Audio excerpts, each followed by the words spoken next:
Hey y'all, I'm Stacy. And I'm Tom with RV Texas, y'all. We have a big update on our journey to full-time RV life, so stay tuned.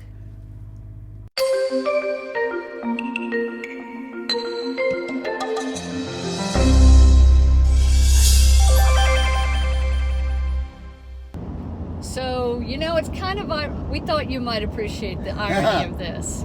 Crazy. If you saw the video that we published from Caprock Canyon State Park, where we gave some additional tips, kind of a part 2 to our tips on buying an RV, one of the things that we talked about was weighing your needs versus your wants.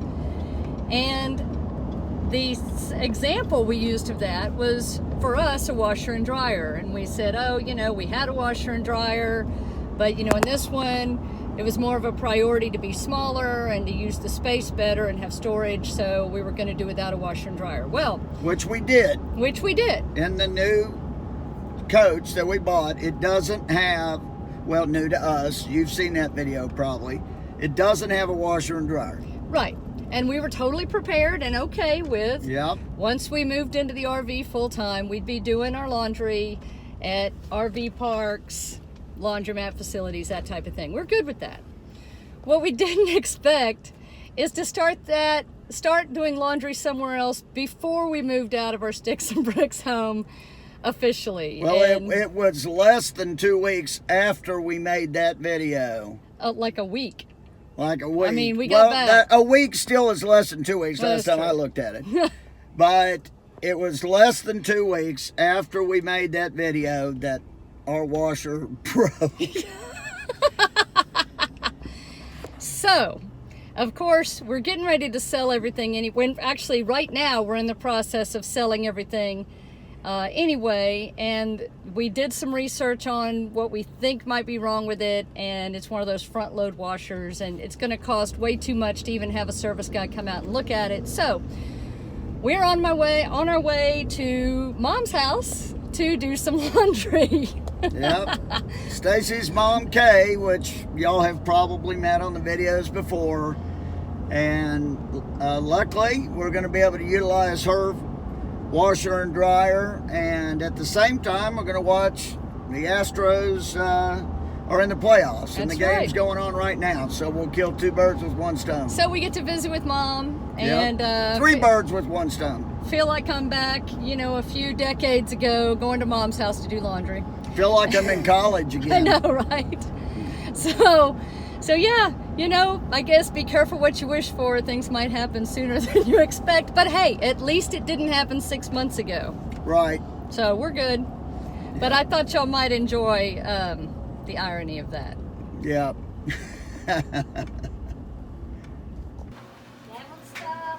Here we are, getting her done at Kay's house. Mom to the rescue. Yes. Yeah. Y'all wanted to see more Grammy. Here's more Grammy. Here's more Grammy. Grammy still exists. If you can get in. So much out, so much in. Yeah, today we got over here to do our laundry. And they're GE. And then Saturday, we got some craziness going on. We got an estate sale happening this Saturday. Lots to do before then. Things are getting crazy.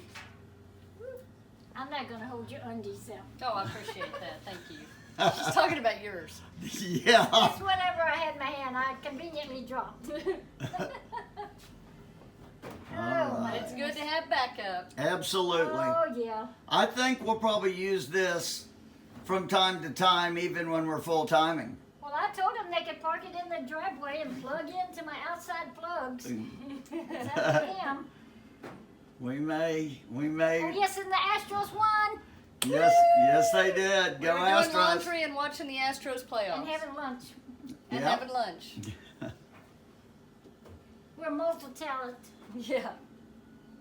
Okay, so big news.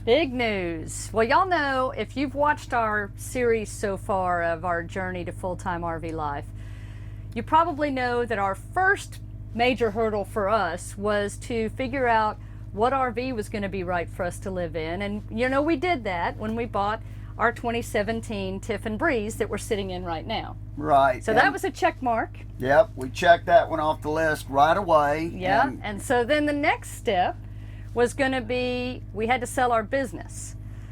We own our own business. We work from home. It wasn't something we saw as mobile. So you want to tell them? Yeah. Last week we closed the deal and we sold our business. We're really, really excited. Sold a phenomenal company, one we know that's going to be able to take care of our customers, and we're excited about that. But we do want to let people know that we're still kind of going to be involved, you know, because we can't physically do mail on the road. And that's what we did as a company, is we were a direct mail company. Mostly for small businesses, churches, nonprofit organizations, folks running for office in our local area. Right. So, I mean, obviously, anybody out there, if you need help with any of that stuff, contact us. We'd love to help you, and we got a great company that can follow through with the physical side of it and the printing. They're a very big printer, and they are... But they're still family owned. They're still family owned. And that was one of the challenges for us, is we grew our business over the years. We started it in 2004, and from the beginning, our goal was to be a mom and pop shop.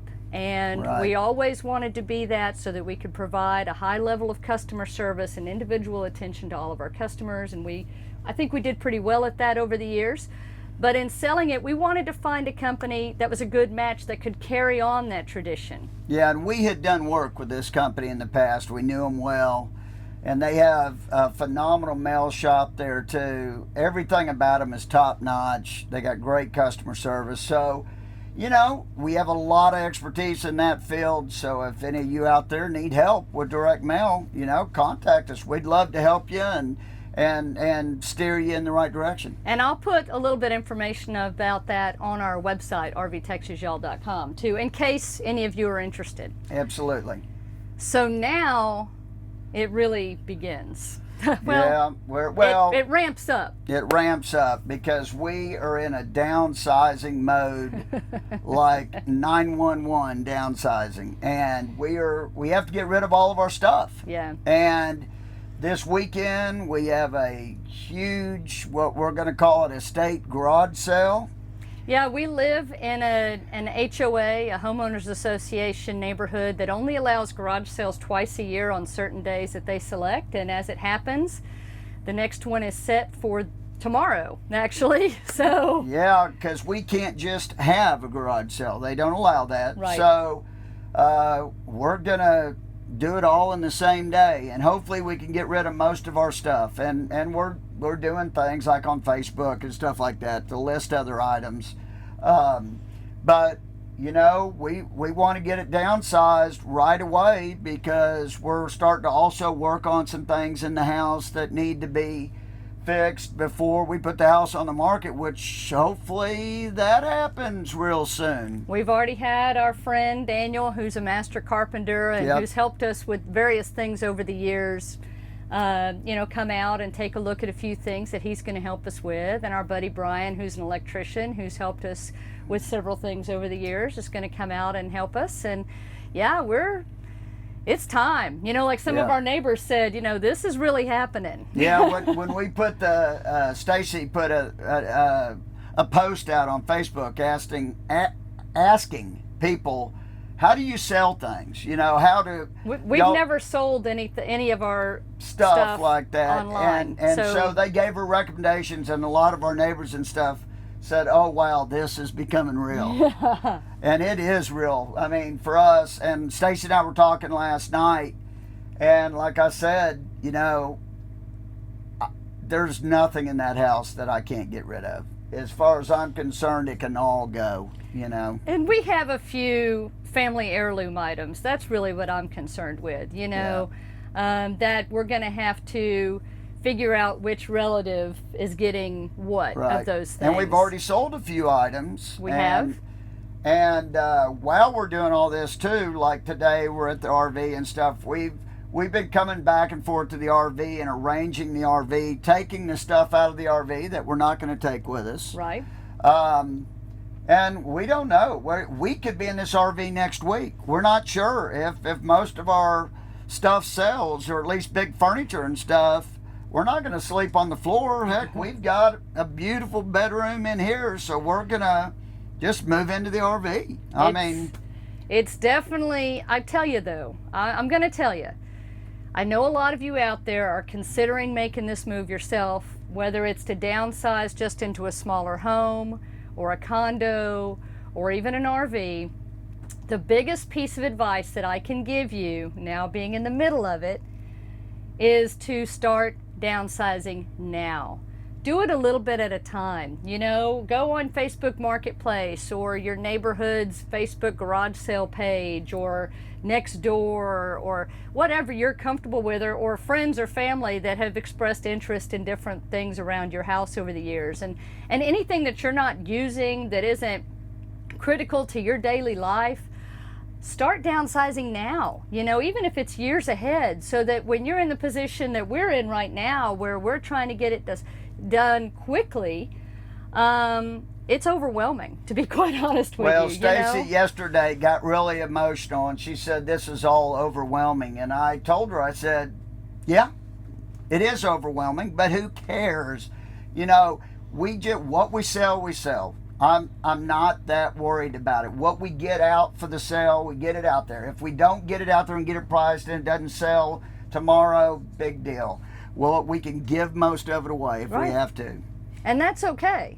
Yeah. But it would have been nice, you know, we felt like we were getting prepared over the years by buying fewer things, by doing a little reorganization, by having small garage sales here and there for little items. But in retrospect, I think there's a lot more we could have done over that time that would have made this process now a little bit easier. So just food for thought.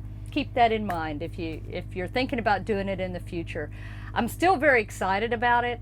I think once it's all said and done, it's going to be amazing. Yeah. But it's a lot to do, and you start to feel like, or at least I do, that there's only so many hours in the day, you know? Yeah, but you know what? It's just stuff. And, it is just stuff. And our another neat tidbit was last weekend we went to our favorite farmers market, and we let all them know because they're friends. I mean, all those farmers and stuff are friends, and we let them know that the business sold, and now we're about to sell the house. And just about every single farmer there offered us their place to come stay. And how comforting that is. Yeah. I mean, that's why we're so excited about this. And many of them even had full hookups too. Yeah, and because they have relatives who travel in RVs, or one of them in particular said they added hookups to their place because they thought maybe in the future they would open it up to travelers and have a place where people could stop in, and so yeah, that's really exciting, you know, to I'd love to spend time on there. You know, we've been buying you know, food from these folks for many years now. Right. They are friends, but we've never been to their farms, and so that would be awesome to go out and get to spend time out there with them and seeing their everyday life and what they do and their places. Well, we look forward to that, and you might just see some of that in the future. Oh, I feel like you will, because you know, we definitely are going to have the time to do that here once we get things sold, and maybe even before we get the house sold. If we're out of the house, we may do it earlier. So we're really excited about that, and the journey has just taken the journey has turned into 911 now.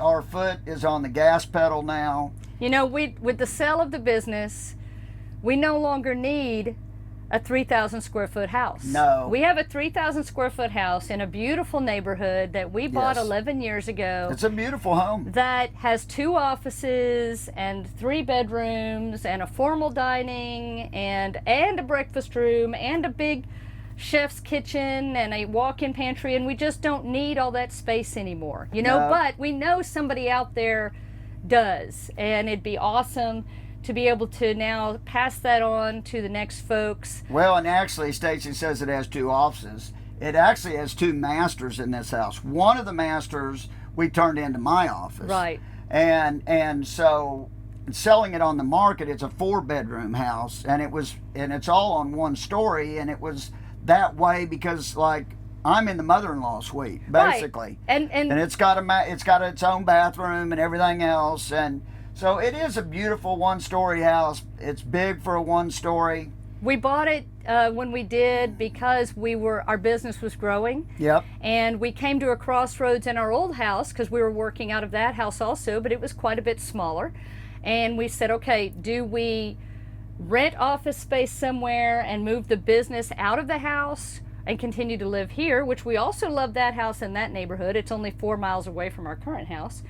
Or do we buy a bigger house that we can continue to work out of the home? And that's what we decided to do back then, and it's been phenomenal for us. Yeah. But now we have a lot of stuff and a lot of space that we no longer need. Yeah, we got to sell it because now without our main business, we're still going to make a little bit on that business as business comes in, as our old customers call us, but not near the income we were making before. So, and that's okay, because we're trading that for a life of freedom. Absolutely. To be able to live, work, and travel on the road and share those experiences with you. Yes. So we'll be filming some as we can from our sale tomorrow, and you can kind of get a glimpse of.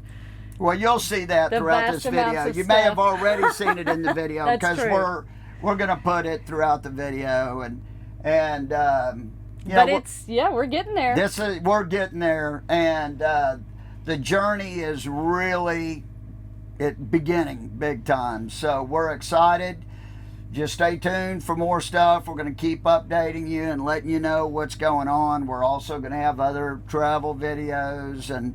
Because we're not going to stop traveling, even if the house hasn't sold. We're still going to be doing state park videos and travel videos, and we just hope we get it sold quick. Yeah, and that way that'll give us complete freedom. Now, one of the things I know folks have asked about over the time is, are we going to put some of our things in storage? And I know a lot of people do that when they go full time. They sell the bulk of their items, they sell their house, or they lease their house out, and then they put the remainder of their items in storage.